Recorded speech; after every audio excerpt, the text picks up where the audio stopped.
누가복음 145번째 시간입니다. 예수님의 종말론 5번째 시간이죠.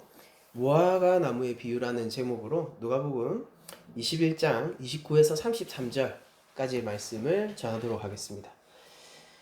우리가 예수님의 종말론적인 가르침을 계속 연속해서 살펴보고 있는데, 오늘 무화과 나무의 비유를 여러분들이 아시기 위해서는 예수님이 지금까지 한 자리에서 지금 계속 얘기를 하시고 계신 거거든요. 저희는 몇 주간에 이렇게 나눠서 보고 있지만은 사실 제자들에게 한 자리에서 말씀을 하시고 계신 장면이기 때문에 앞서 있었던 내용들이 과연 어떤 내용인지를 알아야지 오늘 본문에 대해서 이해를 하실 수 있습니다. 그래서 제가 예수님의 가르침을 아주 간략하게 프리뷰를 하자면은, 먼저 예수님은 예루살렘 멸망 AD 70년에 일어나는 일이에요. 아주 참혹하게 예루살렘이 함락되었다. 로마에게 함락되었다. 제가 말씀드렸었는데 70년에 있을 예루살렘의 함락, 멸망을 예언하시면서 그것으로 말미암아 그 사건에 빗대어서 우리의 종말론적인 제자들의 태도를 얘기를 해주셨고요. 이 종말이라고 얘기하는 것은 시간적인 개념에 속한 것이 아니라 제가 성질적인 거라고 제가 말씀을 드렸습니다. 그래서 예수님 재림이 몇 년 남았다, 이게 우리가 종말이 가까운 세대를 사는 것이 아니라 하나님 나라가 이미 우리 가운데 와 있다가 종말론적인 사건을 결정하는 기준이에요. 그러니까 예수님의 십자가 가운데에서 원래 역사 끝에 일어나야 하는 종말론적인 선언이 일어나죠. 뭐냐면은 예수님을 믿는 자는 무죄. 원래 이거 어디에서 일어나야 되는 겁니까? 역사의 마지막 하나님의 심판대 앞에서 일어나야 하는 사건이 그 시간적인 순서를 무시하고 시간의 창조자이신 하나님의 구원 사역 안에서 역사 한가운데 그 선언이 떨어지게 된 거예요. 그게 우리가 생각할 때, 우리가 흔히 얘기할 때 하나님 나라의 도래라고 우리가 얘기를 하고요. 그렇게 지금 우리들은 하나님 나라의 세대와 옛 죄악의 세대가 같이 겹쳐져 있는 세대를 살고 있어요. 여러분들이 혹시나 교회를 왔다 갔다 하면서 이미 그러나 아직 뭐 이런 얘기를 들어보셨다면은 바로 우리 교회의 종말론을 표현하고 있는 단어라고 생각하시면 됩니다. 하나님 나라는 이미 왔어요. 그러면서 동시에 아직 오지 않은 나라인 것입니다. 그러니까 완성을 기다리고 있는 나라인 것이죠. 그러나 지금 우리 가운데 있는 하나님 나라는 모자란 하나님이 아니라 온전한 하나님 나라이고, 그럼에도 불구하고 우리들은 그 나라의 완성을 기다리고 있는, 그러니까 이런 긴장성 있는 관계 속에서 우리가 종말론을 설명을 하는 거거든요. 그래서 뭐 혹자가 얘기하는 것처럼 무슨 예루살렘에 성전이 서면 예수님이 다시 오거나 유대민족이 회복되면 예수님이 다시 오거나 그런 게 아니에요. 그게 아니라 지금 우리는 이미 임박한 종말 속에서 살고 있는 것이고, 이것은 시간적 개념이 아니므로 앞으로 10억 년, 20억 년이 지나간다 하더라도 언제나 이 세대는 임박하고 긴장감 있는 종말의 세대인 것입니다. 그렇게 종말 가운데서 예수님이 설명하신 것들이 이런 거예요. 그럼 무엇으로 종말의 세대를 알 수 있는가? 이건 제가 성격을 말씀드린 거고요. 그러면 종말이 세대가 가지고 있는 어떤 특성이 무엇이냐라고 했을 때, 예수님이 우리에게 제자들에게 알려주신 것은 먼저는 민족 간의 전쟁, 그리고 소요, 이 내전 상황을 얘기하는 거죠. 국가 안에서의 내전, 그리고 자연의 역창조라고 불릴 수 있을 만한 자연재해들, 이런 것들, 그리고 또 이 신앙적으로는 무엇입니까? 거짓 가르침과 메시아를 참치행하는 예수님의 이름을 가지고 사람들을 유혹하는 자들, 이런 것들이 이제 종말에 일어날 일들이라고 얘기를 했는데, 예수님이 이 얘기를 해주신 이유는 그러니까 두려워하라고 얘기한 것이 아니라 두려워하지 말라라고 얘기를 해주셨죠. 그러니 두려워하지 말라라고 얘기를 했었어요. 그러니까 기억하세요. 그러니까 수많은 혼란과 수많은 어려움은 우리 그리스도인들을 두렵게 하는 것이 아니라 주께서 이미 알고 계시고 허락하신 것임으로써 우리가 두려워하지 않을 수 있는 것들인 거예요. 그래서 예수님은 제자들에게 두려워하지 말라라는 것을 알려주시면서 바로 그런 종말의 징조들을 알려주셨고, 그것도 아직 끝이 아니라고 했어요. 끝이 아니라고 했어요. 진짜 종말은 뭐예요? 그냥 그날이 되면 알아요. 그건 대비할 수 있는 날이 아니에요. 미리 깨어있지 않으면 안 되는 거예요. 그리고 그런 사건들이 있기도 전에 뭘 예수님은 첫 번째로 얘기하셨냐면은, 제자들을 향하여서 너희가 고난받을 것이다. 무엇으로 인해서? 나의 이름으로 인해서.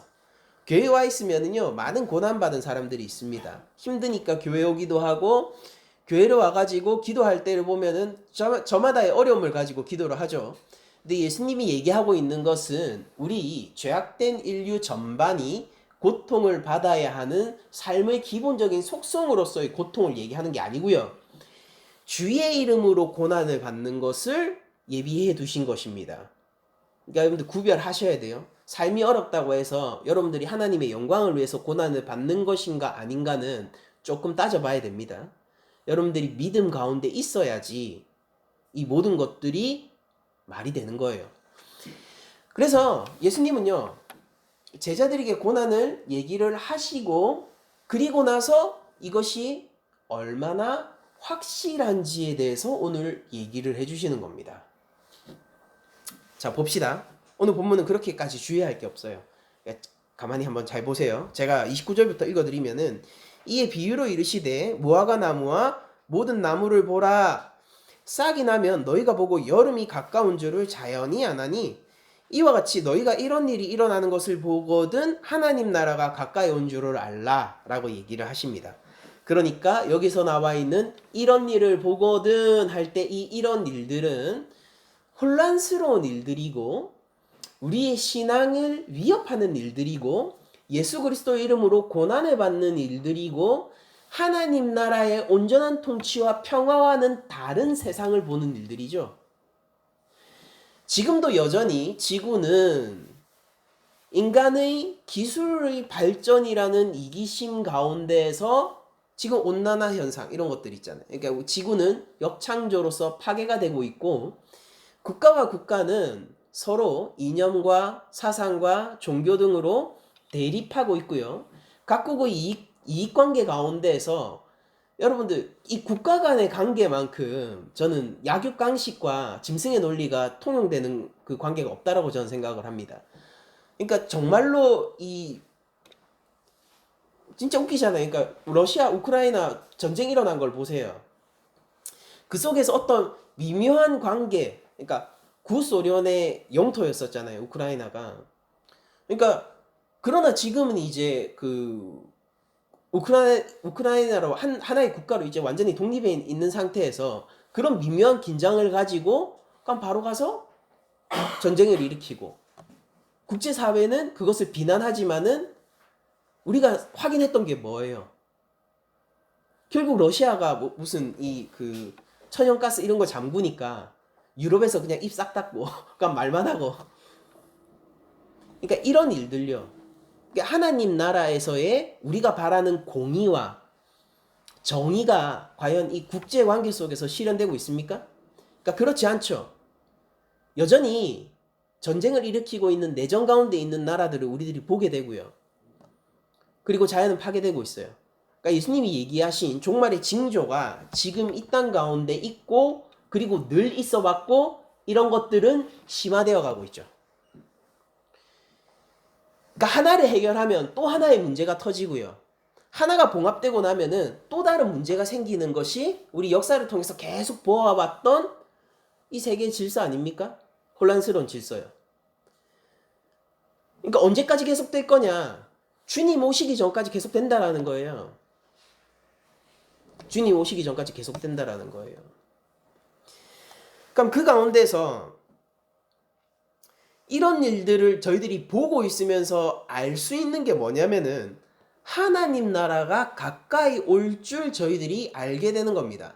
여러분들 이거 간단하게 생각해 봅시다. 자, 문제가 있어요. 그러니까 진짜 쉬운 거예요. 이거 너무 쉬운 거예요. 문제가 있어요. 그쵸? 우리 교회에 문제가 있어요. 어떤 학교에 문제가 있어요. 무슨 공동체에 문제가 있어요. 그리고 그 문제를 해결할 수 있는 사람이 책임자예요. 그럴 능력도 있고 그럴 힘도 있는 사람이 그 공동체의 책임자예요. 그 교회, 그 학교의 책임자입니다. 그러면은 문제가 일어났다라는 것은 필연적으로 뭐를 불러오게 되냐면은 인간론적으로요. 필연적으로 뭘 불러오게 돼요? 그 책임자의 참여와 해결을 요청하는 거죠. 우리 교회에 문제가 있습니다. 뭐 그게 어떤 문제든지 간에 뭐 사람들 사이에 관계적인 문제든지 간에 아니면 뭐 경제적인 문제든지 간에 우리 교회에 뭐 무슨 이사에 관련된 문제든지 간에 다 가상의 문제예요. 그런 문제가 있다고 칩시다. 근데 제가 그런 것들을 충분히 다룰 수 있고 해결할 수 있는 힘이 있는 담임이라고 칩시다. 저는 그렇게까지 원래는 힘이 없지만은 그러면은 문제가 있다는 사실이 우리에게 뭘 알려줍니까? 아, 박 목사가 요걸 해결하겠구나를 알려주죠. 형제가 싸워요. 아빠가 권위가 있고 힘이 있고 이 문제를 현명하게 다룰 수 있는 아빠예요. 형제가 싸워서 둘이 치고받고 코피를 흘리면서 울고 있어요. 그럼 그 사실이 우리에게 필연적으로 보여주는 게 뭐죠? 아, 곧 아빠가 퇴근해서 오면은 얘네들 이제 죽었구나. 이걸 알 수 있잖아요. 여러분들, 세상에 혼란이 가득해요. 하나님은 첫 창조에 무슨 일을 하셨냐면요. 혼돈과 공허와 흑암을 질서와 빛과 체험으로 창조의 원리로 이 땅을 새롭게 만드신 분이에요. 그런데 그 하나님이 여전히 역사의 주관자이고 이 역사의 책임자이고 모든 피조 세계에 여전히 왕이시라는 것을 생각해 보십시오. 그런데 이 세상 가운데 하나님의 창조 질서를 어긋나는 일들이 계속해서 발생하고 역창조가 계속해서 발생하면은 그러면은 그게 필연적으로 우리에게 뭘 떠올리게 합니까? 하나님이 곧 개입하시겠네. 아빠 퇴근하면 쟤네 죽었네. 이건 얼마나 명확하냐면요.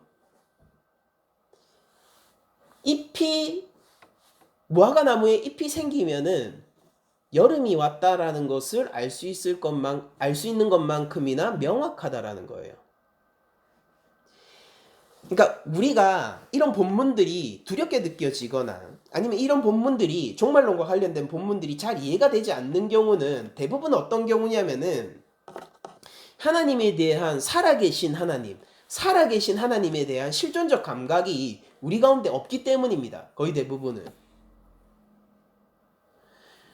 제가 많은 그리스도인들을 만나고 사역을 하면서 사실 제 인간관계 대부분은요. 한 80%, 90%는 그리스도인으로 구성이 되어 있어요. 그러니까 지금 목사니까 더 그렇게 됐어요. 그런데 많은 그리스도인들을 만나고 우리도 다 그리스도인들인데 이걸 만나서 보면은요. 그들의 현실이라고 하는 것 가운데 우리 그리스도인들의 현실이라고 하는 것 가운데 살아계신 하나님이라는 요소가 아주 지배적이고 가장 중요한 요소로 자기 자리매김하고 있는 사람들은 거의 없다는 걸 제가 발견하게 됩니다. 그러니까 하나님에 대한 현실감과 실존감이 없는 거예요. 제가 어떤 사람들을 보게 되냐면요.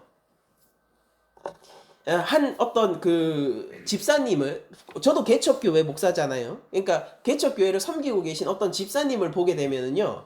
그 교회의 현실 가운데 제일 큰 게 뭐냐면은 재정의 문제랍니다. 사람의 문제래요. 왜냐면은 안 그래도 가뜩이나 사람이 적은데 또 출석 안 하고 빠져나가는 성도들도 있다라고 하는 거예요. 그러니까 그런 것들은 너무 현실감 있게 내 삶 가운데서 다가옵니다. 교회 문제로서 아주 확연하게 인식이 돼요. 그런 일들이 저희 교회에서 벌어지면요. 저도 잎이 파래지면은 여름이 온 것을 느끼는 것만큼이나 자연스럽게 현실감 있는 문제로 저도 느낄 거예요. 이거를 제가 특별히 노력해가지고 문제로 인식해야지 할 필요도 조차도 없죠. 그만큼 자연스러운 거예요. 그냥 문제가 생기니까 문제로 받아들여지는 거예요. 근데 거기서 끝나는 겁니다. 슬픈 현실이에요.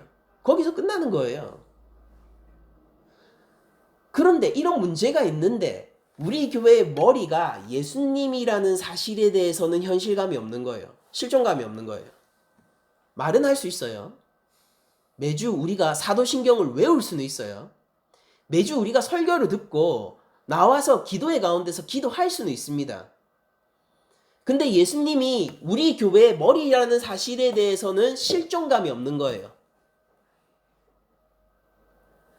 근데 어때야 되냐면은 우리가 문제가 발생했을 때 그 문제를 노력하지 않고도 현실감 있게 느낄 수 있는 것 이상으로 현실감 있는 것이 무엇이어야 되냐면은 하나님이 우리 아버지라는 사실입니다. 저는 여러분들에게요, 어떤 그 강압적인 믿음이나 여러분들에게 무슨 맹신을 하고 싶지 않아요. 그러니까 제가 요구하는 건 이거예요. 뭐냐면은 객관적인 사실로서 창조주 하나님이 역사와 이 세상의 주관자라는 사실을 제안하는 거예요. 1 더하기 1은 2입니다. 지구는요, 태양을 중심으로 돌고 있어요. 여기는 지금 부산이고요. 제 손에 들린 것은 컵이에요. 그리고 이 연장선상 위에서, 이 객관적인 연장선상 위에서 하나님은 살아계십니다. 제 손가락은 5개예요. 명확하죠?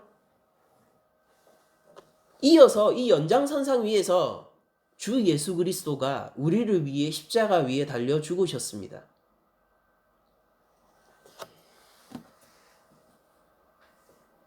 예수님의 십자가의 보혈은요, 죄인들의 죄를 사하는 믿음의 보석이며 우리가 주의 보혈을 믿으면은 영생을 얻게 돼요. 구걸하지 않을게요. 어떻게 반응하시겠습니까? 믿어달라고 애원하지 않을게요. 그러니까 이게 세상의 진실이라고 얘기하는 거예요. 이 허무맹랑하고 너무나도 신화 같고 가짜 같은 이 얘기를 여러분들은 어떻게 받아들이시겠습니까? 현실감 있어요?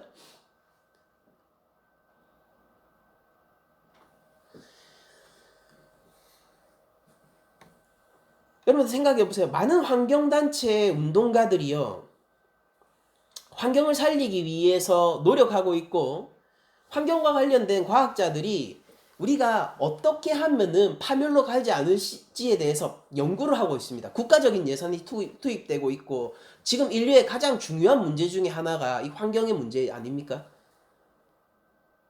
그러니까 각 국가의 이득을 떠나갖고 인류의 존속의 문제와 관련돼 있는 게 환경의 문제잖아요. 거기서 그리스도인들은 이 역창조의 세계 속에서, 예수님도 그렇게 얘기하셨는데 역창조의 세계 속에서 절망하고 있을 수 있을까요? 아니죠. 주님 오시면은 새하늘 새 땅이 열릴 거잖아요. 아닙니까? 지구가 파괴되어 가고 있는 것은 우리에게 매우 현실적인 문제죠. 그런데 왜 하나님 살아계신 것은 그만큼 우리에게 현실적이지 않습니까? 우리가 지구를 파괴해 나가고 있는 것, 이 인간의 기술과 손으로 지구를 파괴해 나가고 있는 것은 매우 현실적인 인식이고 현실적인 문제죠. 근데 왜 모든 것을 회복시킬 예수님의 다시 오심은 우리에게 현실적이지 않죠?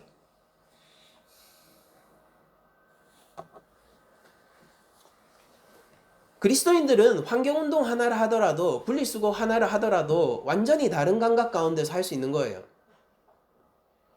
그러니까 앞으로 어떻게 될지 몰라서 인류의 명운을 걸고 비장하게 나가면서 절망할 수밖에 없는 사람들과는 다르게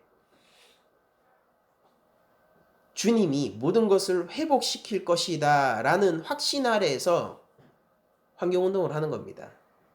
그리스도인 환경운동가가 있다면 말이에요. 여러분들 세계 질서를 보세요. 정의로워요, 정말로? 지금 이 시대가 요청하고 있는 게 뭐예요? 하나님의 개입을 요청하는 거 아니에요? 그럼 하나님 개입 안 하실까요? 세상이 혼란해 보면서 우리가 하나님 나라가 가까이 왔다는 것을 아는 것은 바로 이런 감각인 거예요. 시간적인 순서를 따라서 이런 일 다음에 이거 있으니까 이런 게 다음에 일어날 거야. 그게 아니라 오히려 그거보다 더 지금 현실에 붙어 있는 감각력. 얘랑 싸웠네. 형이 동생 막 두들겨 팼네. 니 진짜 죽었다. 그렇게 지금 바로 붙어 있는 그런 감각력. 누가는요 오늘 본문에서 무화과 나무와 모든 나무를 보라 라고 얘기를 하고 있는데, 우리가 다른 평행 본문, 이게 그 공간복음서 모두에 있거든요. 이 본문이 이제 마태와 마가복음에도 있는데, 그 복음서에는 모든 나무라는 말이 빠졌습니다. 그 이유는 이제 누가가 훨씬 더 이방인을 위해, 그들의 이해를 위해 더욱더 쉬운 더 일반론적인 이야기를 하기 위해서 모든 나무라는 얘기를 덧붙인 것으로 보이고요. 그렇게 되었을 때 우리는 꼭 무화과 나무의 비유지만은 무화과 나무에 이 머무를 필요 없이 모든 것 가운데서 그냥 우리가 자연스럽게 시간이 되고 때가 되면 알 수 있고 느낄 수 있는 그런 것들 있잖아요. 그런 것만큼이나 우리가 세상을 살아가면서 하나님 나라의 가까움을 느낄 수 있다라고 지금 예수님은 가르치시고 있는 것으로 저희들이 받아들일 수 있어요. 이 본문에 문제가 되는 부분이 하나가 뭐가 있냐면은 32절에 보면은 내가 진실로 너희에게 말하노니 이 세대가 지나가기 전에 모든 일이 다 이루어질 것이다 라고 하면서 예수님이 종말론에서 이런 얘기하셨던 이 사건들 있잖아요. 이 사건들이 이 세대가 지나가기 전에 다 이루어질 거다라고 했는데, 이 세대에 대한 해석이 저희들이 조금 해석하기가 좀 난해한 부분들이 있어요. 그래서 한국에 있는 많은 선교단체들이나 아니면 세대주의적인 종말론을 따르는 사람들은 이 세대를 제자들한테 얘기하셨으니까 바로 유대 민족들에 관한 것이다 라고 해석을 해서 주님이 오시기 전까지 유대 민족이 존속되고 유대인들이 회복될 때 예수님이 오신다라는 식으로 해석을 합니다. 근데 그거는 조금 너무 나간 해석이에요. 그러니까 이게 온당하지 못한 해석으로 보이고요. 오히려 그 가장 이제 뭐라고 딱 제가 정해드릴 수는 없지만은 가장 보편적으로 합리적으로 보이는 해석이 무엇이냐면은 바로 이 세대라는 것이 실제 예수님의 재림과 관련되어 있는 미래 세대라는 것이에요. 그래서 그 미래 세대에 예수님이 정말로 재림하시는 그 시대에 있는 사람들은 그 한 세대가 지나가기 전에 모든 일들을 경험하게 된다라는 것을 예수님이 얘기하시고 계시고, 그리고 이 중요한 건 뭐냐면은 우리가 성경도 보면은 어떻습니까? 여러분들 그거 아세요? 성경이 역사 순서로 적혀 있잖아요. 역사의 시간의 흐름이 있잖아요. 우린 물론 장르별로 묶음을 해놨지만은 성경의 분류를. 근데 그 안에 성경 안에서 시간의 흐름이라는 게 있잖아요. 근데 그 시간의 흐름 가운데서 하나님의 계시가 점진적이고 반복적으로 계시되어지죠. 자, 예수님과 관련된 계시를 생각해 봅시다. 예수님은 처음에 어떤 식으로 표현이 됩니까? 뱀의 머리를 밟을 자로 여인의 후손으로 표현이 돼요. 그리고 나서 또 우리들이 알고 있는 게 뭐죠?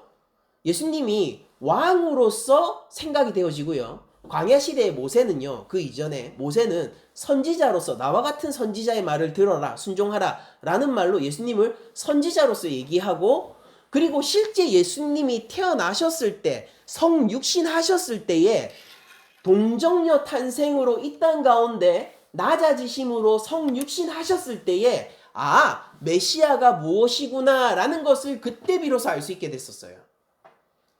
그러니까 성경은 어떤 것들을 계시하는 데 있어서 점진적이고 점차적으로 설명을 하는 경향이 있는데 그 계시의 확장성에 있어서의 점차적이고 점진적인 이 속성이 역사 가운데서도 동일하고요. 우리가 주님이 오실 때에 겪게 될 세대의 사건을 우리가 지금 이 자리에서도 겪고 있는 겁니다. 그러므로 예루살렘 함락 가운데에서 유대인들은요, 예수님의 종말론을 배웠었어요. 그때 예수님이 실제 재림에서 배운 거예요? 아니에요. 하나님의 계시는 이 역사 가운데서도 확장성을 가졌는데 점차적이고 점진적인 확장성을 가졌기 때문에 배울 수 있었던 거거든요. 우리도 오늘날 살면서 그러니까 많은 선교단체들이 여러분들 협박하잖아요. 안 그렇습니까? 협박하잖아요. 예수님 오실 때 가까웠는데 이러고 있을 수 있겠습니까? 근데 그게 아니라 거기에 우리가 두려워할 것이 아니라 예수님이 이거 왜 얘기하셨습니까? 두려워하지 말라고 얘기했잖아요. 두려워하지 말라고 얘기를 한 거라고요. 제자들 보낼 때 너희를 보냄이 이리 가운데 양을 보낸 것 같다라고 하면서 보낸단 말이에요. 그래서 요구하신 게 뭐예요? 더 큰 사자가 돼? 요구하셨어요? 아버지께 기도하라고 얘기하셨단 말이에요. 70인 제자 파송에서. 우리 누가복음에서 다 봤잖아요. 그런 것처럼 우리가요, 이 땅 가운데서 종말의 세대를 살고 있는 거예요. 그러니까 예수님의 이름으로 핍박을 받을 만한 세대 속에서 살고 있는 거고, 우린 여전히 하나님이 개입이 필요한 세상에서 살고 있는 거라고요. 이것이 강도의 문제는 어떻든지 간에 우리는 본질적으로 그런 성질의 세상을 우리들이 살고 있는 거라고요. 그럼 거기에서 우리들이 가져야 되는 감각이 뭐냐면은, 아, 두려워할 필요가 없구나. 왠지 아세요? 하나님이 역사의 주관자이기 때문입니다. 예수님이 이 사건을 우리에게 말씀하셨기 때문이고, 이 사건을 구원과 관련된 것으로 얘기하시기 때문이에요. 선교단체들에서 사람들이 협박할 때 뭐라고 하냐면은, 주님 오실 날이 얼마 안 남았으니까 여러분들 청년들 아니면 돈 있는 사람들 지금 하나님께 헌신하세요 라고 하면서 이제 그 헌신이라는 것이 되게 좁은 의미로 선교를 위해서 무언가를 하는 걸로 좁혀져 있죠. 그러면서 정확한 목표도 얘기해줘요. 성전 건립하면, 유대인들 회복하면, 뭐 이런 식으로 목표도 정해줍니다. 또 성경적인 걸까요? 그게 아니에요. 우리가 임박한 종말, 하나님 나라의 임박함을 깨닫게 되는 것은요, 하나님이 지금도 살아계셔서 내 삶을 통치하고 있다는 사실을 현실감으로 느끼기 때문에 그런 거예요. 계시록 제가 금요일날 요한계시록 설교를 계속 해드리고 있잖아요. 거기 보면은 계시록에 보면은 이런 게 있단 말이에요. 지금 7대접에 재앙을 하고 있는데 7대접 금대접이 뭐라고 표현되어 있냐면은 그 대접 재앙 나오기 전에 계시록에서 그 대접이 성도들이 신원이 담긴 기도로서 표현을 한단 말입니다. 성도들이 살아가는데 순교자들의 기도거든요. 그 심지어 계시록에서는 살아가는데 너무 이게 말이 안 되는 거예요. 왜냐면은 공의라는 게 없는 겁니다. 공의를 여러분들 정의는 힘이 있어야 집행하죠. 토끼가 정의롭지 않은 거는 그가 약해서 참고 있는 건지 아니면 진짜 정의로운 건지 구별할 수 없기 때문이거든요. 정의는 원래 사자가 집행하는 거예요. 그래서 우리 국가도 공권력이라는 게 있는 거잖아요. 그래서 세상을 봤더니요, 정의를 실행할 수 있을 만한 능력과 힘이 있는 사람들을 보니까 정의의 편이 아닌 거예요. 어떻게 이럴 수가 있냐고요? 하나님은 공의로우신데 그 창조지서를 벗어난 청지기들이 왜 이 땅에 있냐 말이에요. 성도들이 심지어는 이 땅의 왕이신 예수 그리스도의 이름을 믿고 따르는데 황제를 신의 아들이라고 부르면서 황제 숭배를 요구하고 심지어 불법하는 사람들이 아니라 오히려 약한 자들을 돕고 사회에 기여를 하는 사람들인데 불법을 저지른 적이 없어요. 그런데 황제 숭배를 안 하기 때문에 죄를 짓지 않았음에도 불구하고 목이 잘려나가고 사자와 그 싸우는 거기에 유희의 도구로서 던져지게 되고 그런 일들이 초대교회에서 일어났었단 말이에요. 그러니까 얼마나 억울한 일이냐고요. 하나님 이 땅을 회복시켜 주세요. 쟤네들 죽여주세요가 아니에요. 하나님 이 땅을 회복시켜 주세요. 올바른 길을 가고 있는데 올바르게 실제 그 길을 관철할 수 있는 세상을 하나님이 만들어 주세요. 왜냐면은 원래 하나님이 만든 선한 세상이라는 것은 그런 거잖아요. 라고 우리 성도들이 기도를 해봤단 말입니다. 그렇게 살아가는 성도들이 있다고 생각해 보세요. 초대교회에. 그들이 이 로마의 현 상황을 보면서 국가적인 박해 가운데 있으면서 하나님 나라의 가까움을 몰랐을까요? 하나님 나라가 매우 가깝단 말이에요. 달리 얘기하자면 하나님 나라가 지금 이 순간 필요하단 말이에요. 우리 교회가 어느샌가 복음을 잃어버리고 하나님의 살아계심에 대한 감각들을 잃어버리게 되면서 종말론도 무너지게 되어버린 거예요. 지금 살아계신 하나님 앞에서 오늘 하루를 살아가잖아요. 그러면은 하나님 나라가 지금 당장 와야 된다는 사실을 여러분들이 깨닫게 될 겁니다. 우리 교회가 지금 하나님 말씀 앞에서 순종하기를 원하면서 주 예수 그리스도의 이름과 영광을 위해서 살아가잖아요. 지금요. 바로 이 순간 그렇게 살면은 우리가 얼마 지나지 않아서 깨닫게 되는 게 뭐냐면은 주님의 참견이 필요한 세상이라는 걸 깨닫게 되는 거예요. 거기에서 하나님의 살아계심에 대해서 알고 있는 자, 인식하는 자라고 얘기하는 게 아니에요. 진짜로 알고 있는 사람요.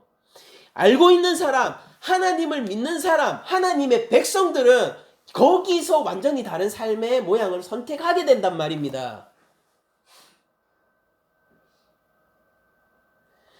형이 열받아서 동생을 때릴 수 있어요. 동생은 이제 아빠의 퇴근 시간이 얼마 남지 않다는 걸 알고 있거든요. 맞으면서 뭐라고 하겠습니까?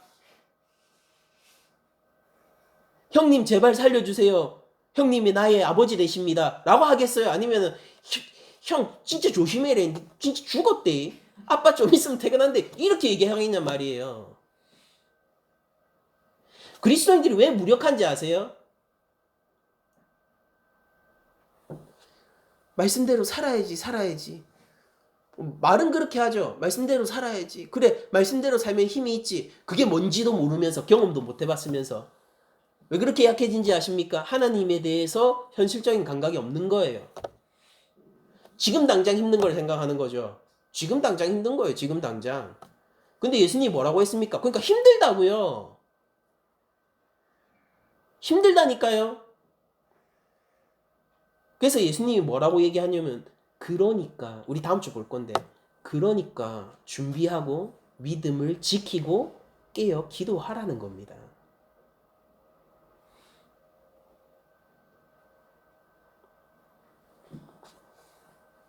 그러니까 하나님 안 믿는 거예요. 돈과 경제의 문제는요. 너무 현실적인데 하나님은 현실적이지 않은 거예요. 전 여러분들이 안 그랬으면 좋겠습니다. 우리 교회가 안 그랬으면 좋겠어요. 진짜 선명한 현실 중에 하나가 뭐였으면 좋겠냐면은 우리가 주님 만날 그때였으면 좋겠습니다. 제가 목회를 하면서 위기 상황들이 몇 번 있었습니다. 그럴 때마다 저를 마지막에 붙들어 준 것이 무엇이냐면요. 뭐 크게 두 개가 있는데 하나님이 저를 목사로 세우면서 주신 로마서의 말씀과 그리고 또 하나의 감각이 있는데 그게 뭐냐면은 저는 예수님 만났을 때 듣고 싶은 말이 있어요. 그게 저한테 되게 현실적이에요. 날이 갈수록 고난이 오면 올수록 목회가 유혹이 와서 흔들리면 흔들릴수록 더 선명해진 그림들이었습니다. 앞으로도 그러기를 원해요. 그렇게 흔들릴 때 내가 지금 목회를 놓고 싶을 때 그리고 목회를 놔도 사람들이 이해해 줄 것 같아요. 그러니까 네 정도 했으면 그래 그만 했으면 됐다 하고 이해해 줄 것 같아. 가족도 그냥 그렇게 합시다 라고 할 것 같아. 근데 그때 저를 붙드는 게 뭐냐면요. 저는 예수님 만났을 때 듣고 싶은 말이 있어요. 그러니까 그 날이 오늘 하루의 나를 살리는 거예요.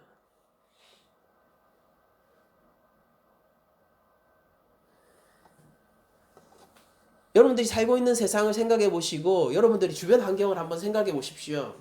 여러분들 하나님의 참견과 하나님의 공의에 이 개입이 필요한 세상을 살고 계신가요? 맞죠? 누구나 그럴 거예요. 여러분들의 사정을 개인적으로 하나하나 알지 못해도 원래 세상은 부당하기 때문이에요. 불공평하기도 하고 정의가 없으면 무너질 수밖에 없는 세상에서 그쵸? 정의가 없으면 무너질 수밖에 없어요. 그럼에도 불구하고 현실적으로 가장 많이 일어나는 일은 부정의한 사람들이 혹은 적당히 정의로운 사람들이 더 많은 이득을 챙긴다라는 사실입니다.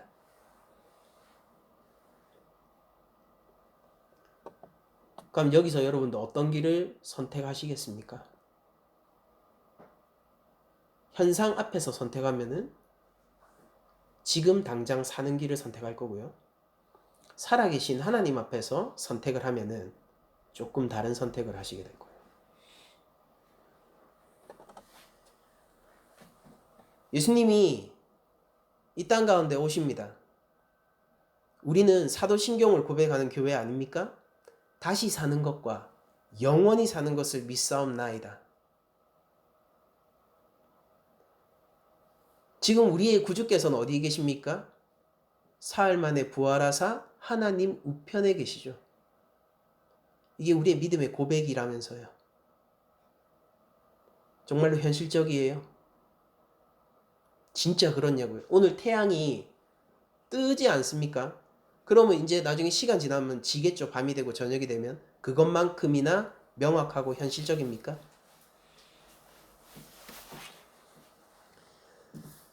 천국은 우리가 죽어서 가는 곳이 아니고요. 하나님은 사단에 의해서 타락한 첫 창조의 세계를 포기하실 만큼 나약한 분 아니에요. 새하늘 새 땅이라고 부르는 것은 하나님의 첫 창조 세계의 새로운 갱신을 얘기하는 거고요. 그러니까 이거 잘 정리 안 된 사람들 되게 많더라고요. 교회 안에 불교적인 극락관을 가지고 있는 사람 되게 많아요. 그래서 오늘 좀 그리신 말도 오셨고 하니까 조금 새롭게 정리를 해드리자면은 우리가 부활할 때에 우리가 살게 될 나라는요.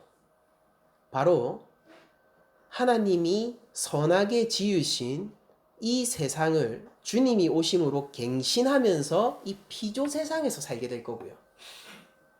온 우주 세상요. 그게 어떤 식으로 갱신될지 저희는 몰라요. 근데 어쨌든 간에 그걸 갱신하실 거라는 것만은 알고 있습니다. 그리고 우리가 그러면은 주님이 오시기 전에 어떻게 되느냐. 이거를 우리 표준 신앙고백서, 우리 교단의 표준 신앙고백서인 웨스트민스터 신앙고백서에도 분명히 있는 거예요. 이거 얘기하면 모르는 사람들 많더라고요. 우린 죽으면은 즉시 영의 상태로 그리스도의 권능과 다스림에 참여하게 되고요. 거기에서 새 몸의 부활의 소망을 가지고 주님이 다시 오실 때까지 영의 상태로 주님과 함께 기다리게 됩니다. 온전한 복락을 누리지만은 그러나 여전히 소망을 해야 하는 상태로 있게 돼요. 이거를 중간 상태의 교리라고 부릅니다. 처음 들어보시거나 잘 되게 익숙지 않은 분들도 계실 텐데 이게 성경의 가르침이고 우리 교단의 표준 신앙고백서의 내용입니다. 우리가 이것을 믿고 살아가는데 우리에게 새 몸이 허락되었다는 사실, 우리가 주님과 만날 것이라는 사실, 그리고 하나님 나라를 살게 될 거라는 이 사실, 이 확실한 사실. 예술하는 분 계십니까? 예술하기 어렵죠. 진짜 예술할 수 있는 곳 알려드릴까요? 그러니까 하나님 나라에선 가능해요. 서로 우리 교제하는 거 어렵죠. 진짜 교제할 수 있는 곳 알려드릴까요? 하나님 나라에선 그래요. 교육하시는 분들 가운데서 참 교육이라는 게 어렵고 이 양육이라는 게 참 어렵다고 느끼는 분 계십니까? 그런 것들이 진짜 일어나는 거를 알려드릴게요. 하나님 나라예요. 기술직에 종사하시는 분들, 혹시 과학에 종사하시는 분들, 진정한 진리와 기술과 문명과 아름다움의 세계를 추구하십니까? 근데 여기서는 잘 안 되죠. 그런 게 온전히 일어나는 걸 알려드릴게요. 그게 하나님 나라예요. 그러니까 하나님 나라에 대한 그림을 여러분들이 잘 한번 그려보세요. 정확하게 우리들이 얘기할 수는 없지만은 우리가 새 몸을 입는 것처럼 이 세상이 회복될 거예요. 하나님의 은총들이 갱신될 거예요. 그럼 그런 나라가 있다라고 생각을 해보십시오. 확정적이에요. 확정적이에요. 저는 목사로 그런 상태에서 저는 목사로 불림을 받았고 여러분들은 각자의 자리에서 가정 가운데, 직장 가운데, 어떤 특정한 상황 가운데 불림을 받았어요. 거기서 여러분들 어디로 나가셔야 됩니까? 알 수 있죠. 가늠할 수 있습니까? 가늠하세요. 여기서 온전한 것이 무엇일까요? 그런 것처럼 사세요. 제가 나아가는 길과 저의 목회 현실은요, 매우 차이가 있어요. 그래도 저는 진짜 완전한 목회를 하는 것처럼 갈 거예요. 왠지 아세요? 하나님 나라가 예비되어 있고 확정적이기 때문입니다. 그러니까 아빠 곧 올 거라니까요.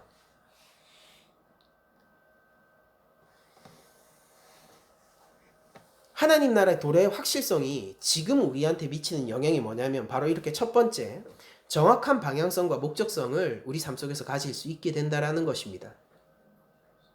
하나님 나라 미래에 오니까 아니에요. 하나님 나라가 확실하다, 미래에 완성된다는 사실은 그 무엇보다도 오늘 현재 우리 삶에 힘과 영향력을 주는 사건입니다. 예수님이 얘기하십니다. 천지는 없어지겠으나 내 말은 없어지지 아니할 것이다. 오늘 본문에서 그렇게 말씀하시죠. 확실하다고요. 확실하다고요. 이 사실에 어떻게 반응하실 거예요? 이게 진짜입니까? 아닙니까? 그거부터 갑시다. 진짜예요? 아니에요? 가짜잖아요? 멈추세요. 그렇게 살지 마세요. 그리스도인처럼 살지 마세요. 혼란스러우실 거예요. 근데 이거 진짜잖아요. 그럼 그리스도인처럼 사세요. 그렇게 살아야 돼요. 하나님 나라가 와요. 주님 이 땅 가운데 오십니다.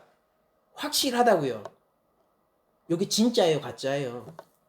진짜면은 제자로 사셔야 돼요. 아니잖아요. 제자인 척 하지 마세요.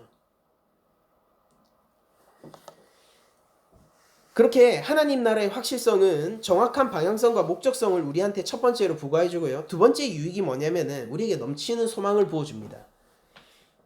여러분들 포기하고 싶을 때, 여러분들이 힘들 때, 여기서 믿음을 못 지킬 것 같을 때 생각해 보세요. 하나님 자녀로 완성되어 있는 여러분들을. 그것이 확실하다고 생각해 보세요. 그러면은 여러분들은 그 소망 가운데서 무너지지 않아요. 소망은 억지로 짜내는 게 아닙니다. 기독교는요, 가상의 것을 여러분들에게 줘놓고 가상의 것을 쫓으라고 하는 종교가 아니에요. 기독교에서 만약 성경에서 만약에 감사하라라고 하잖아요. 그러면은 감사의 제목을 줘놓고 요구하는 거고요. 너희들이 믿음, 소망, 사랑을 견지하라라고 하면은 실제 믿을 만한 일과 소망이 넘칠 만한 사건과 실제 사랑할 수 있는 능력을 주고 그걸 요구하는 겁니다. 그러니까 꿈꾸는 자, 망상하는 자가 아니라 실제 있는 것을 열심히 쫓고 추구하는 자로 만든다고요. 표대가 있고요. 그 표대를 따라가는 사람들이 그리스도인들인 거예요. 그래, 미래에 좋은 일이 있을 거야. 이거를 우리는 긍정적인 사람이라고 부르고요. 낙관적인 사람이라고 불러요. 하나님이 지금 나를 구원하셨으니 이 구원을 완성하실 거야를 믿는 사람은 진짜 있는 사건을 믿고 있는 소망 있는 사람이란 말이에요. 실제 있지도 않은 거를 망상으로 생각하고 쫓아가면 그것이 일어날 줄 아는 사람들을 우리가 뭐라고 얘기하냐면은 그런 사람들이 망상가예요.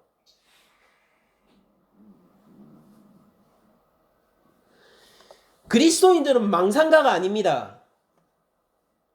소망이 있는 자들이에요.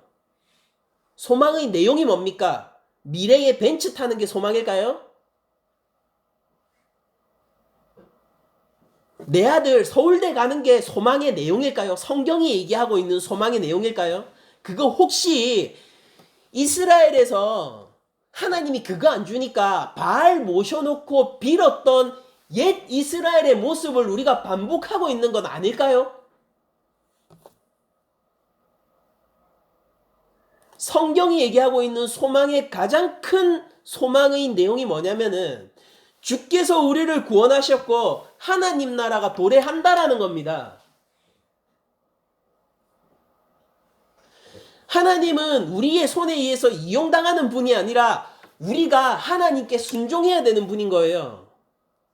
그러니까 하나님 나라가 올 거라고요. 하나님은요, 기조가 있으신 분이에요. 하나님은 우리에게 요구하시는 게 있는 분이세요. 우리 주님은요, 우리를 끌고 가시는 분이란 말이에요. 목자란 말이에요. 그런데 주님이 이 땅 가운데 온대요. 이제 우리 삶을 어떻게 경영해 나가야 됩니까? 하나님 이거 들어주세요. 내 중심으로요. 하나님 무엇을 요구하십니까? 하나님 무엇을 요구하십니까? 주님 안에서, 예수 안에서 죽어야 되는데 잘 안 된다고요? 이미 틀렸어요. 그게 열망인데 그게 안 되면 우리가 실망하는 거예요.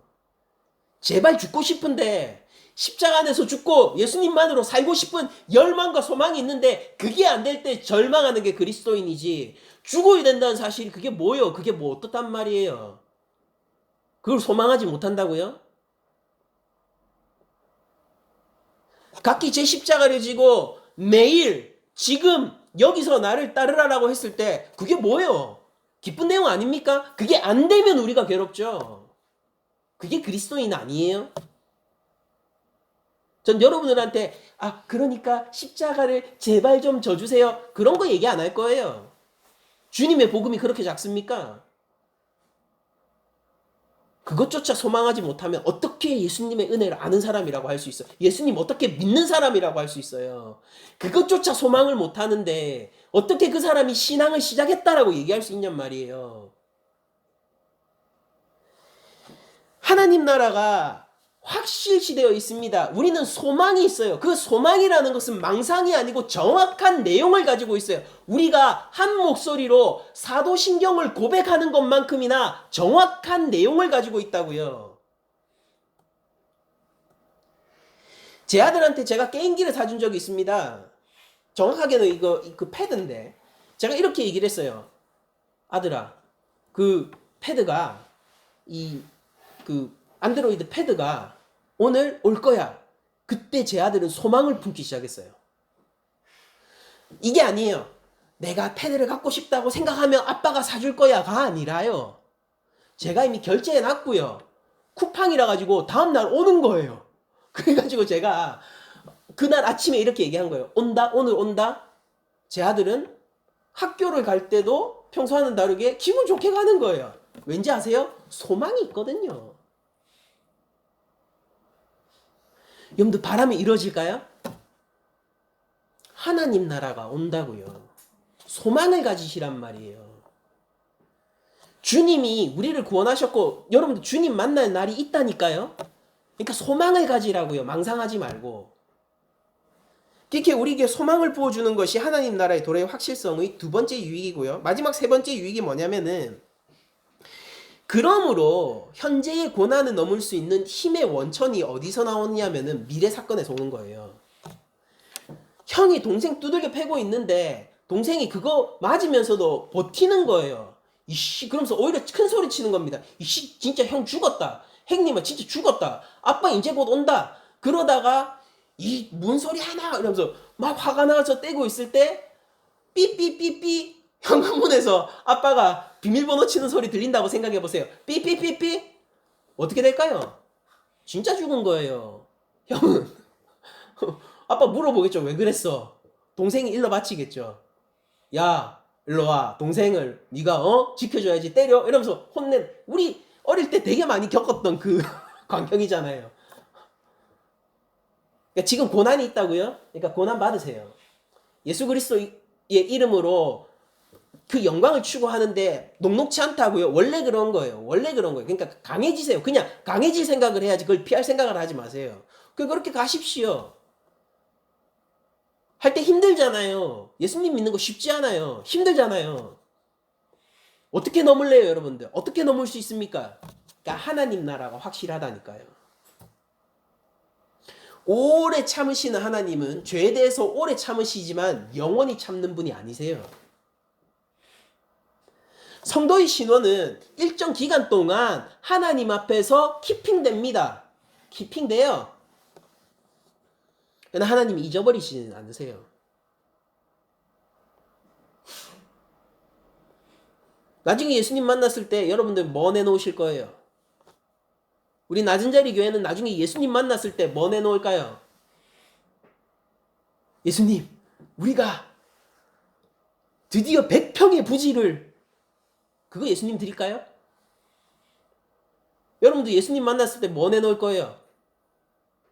예수님, 제가 해운대 LCT 최고층을 얻었습니다. 이거 드리겠습니다. 그렇게 할 거예요?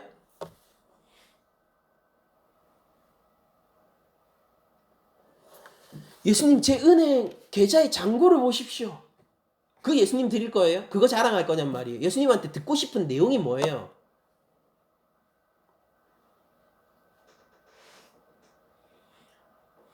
하나님은 나를 찾으십니다.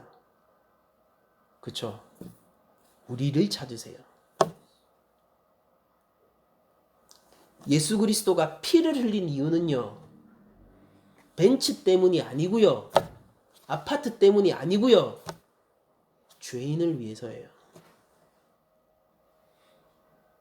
만물의 창조주이시자 영원한 성삼위일체 가운데서 제2성자이신 그분이 성부에게 끊김을 당해야 했던 그 이유는 우리 2주 있으면 부활주일이죠. 그 이유는요. 우리 삶의 안락함을 위해서가 아니었고요. 우리 삶의 행복감을 위해서가 아니었고요. 죄인을 위해서였어요. 그리고 또한 하나님의 영광을 위해서였습니다. 하나님 만났을 때에 확실하다면 하나님 나라의 도래가 확실하다면은 우리 하나님 만났을 때 뭐 내놓을 거예요?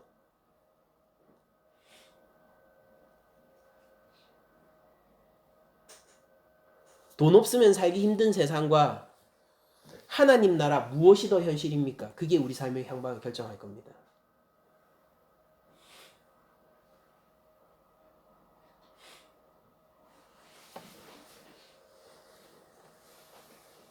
고난이 있지만은 우리는 하나님 나라의 확실성 속에서 모든 것을 뛰어넘을 수 있습니다. 세상은 우리에게 자꾸 다른 기준을 제시하지만은 우리는 하나님 나라의 기준 가운데서 정말로 확실하게 하나님 나라 백성 삶을 선택할 수 있는 거예요. 기억하세요. 하나님 나라는 이미 왔고 구원은 이미 우리의 것입니다. 그러니 그에 맞게 사십시오. 하나님 나라의 백성처럼 살면 하나님 나라 백성이 되는 게 아니라 하나님 나라 백성이니까 그렇게 살라라고 얘기하는 거예요. 이제 말씀 마치겠습니다. 여러분들 무화과 나무의 비율은 매우 명백해요. 그러니까 여기서 중심 주제가 뭐냐면은 그러니까 그게 확실하다는 거예요. 예수님이 얘기하신 게 확실하다는 거예요. 하나님 창조 질서의 혼란과 역창조의 세계가 오면은 하나님 나라의 필요성을 너희들이 알게 될 것이고 그러면 하나님이 온다라는 거예요. 왜냐하면 고아와 과부를 그냥 내버려 두시는 아버지가 아니기 때문에. 그러니까 확실히 하나님 나라가 필요하니까 하나님 나라는 무조건 오고요. 확실히 예수님이 필요한 세상이니까 예수님 무조건 오고요. 그래서 우리들은요. 예수님 향해서 살아가는 겁니다. 아주 쉽죠. 심플해요. 한 주간 살아가실 때에 예수님을 믿으십시오. 믿음의 생활을 하세요. 예수님 만났을 때 부끄럽지 않은 일들을 선택하시고 예수님 만났을 때 가치 없는 것들은 그냥 그렇게 두세요. 돈은 중요하지만 핵심적이지 않습니다. 돈은 필수적이지만 우리의 생명을 좌지우지하는 건 아니에요. 있는 걸 있는 그대로 보십시오. 진짜 중요한 거 선택하시고 진짜 중요한 길로 가실 수 있는 여러분들이 되시기를 축복드리며 모든 말씀을 마치도록 하겠습니다.